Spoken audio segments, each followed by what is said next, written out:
అంబేద్కర్ గారి 134వ జయంతి సందర్భంగా ఈరోజు ఎల్బీ నగర్ నియోజకవర్గం అశ్వినాపురం చౌరస్తాలో బీసీ సంఘాలు వివిధ పార్టీ నాయకులు అందరూ వచ్చి మరి ఈరోజు ఘనంగా నివాళులు అర్పించడం జరిగింది.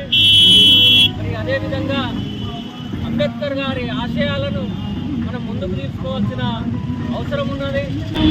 అగ్రకుల పార్టీ నాయకులు మరి ఈరోజు ఎస్సీ ఎస్టీ బీసీలని అనగదొక్కి అధికారం వాళ్ళ చేతుల్లోకి తీసుకోవడం జరుగుతుంది.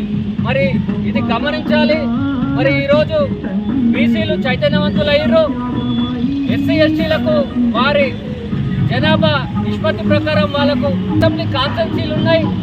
మరి వాళ్ళకు రిజర్వేషన్లు కూడా అమలవుతున్నాయి. ఈరోజు కేవలం మరి బీసీలనే చిన్న చూపు చూస్తున్నారు. 70 సంవత్సరాల నుంచి ఒక్క బీసీ కూడా ఈరోజు ముఖ్యమంత్రి కాలేదు. మరి ఎందుకు కావట్లేరు? అత్యధిక శాతం ఉన్న మనము 60% పైకున్న బీసీలు ఎస్సీ ఎస్టీ బీసీలు కలిస్తే ఈరోజు 90%, అంటే 100కి 90% ఉన్న మనము ఇంకా బానిసలుగానే బతుకుతున్నాం.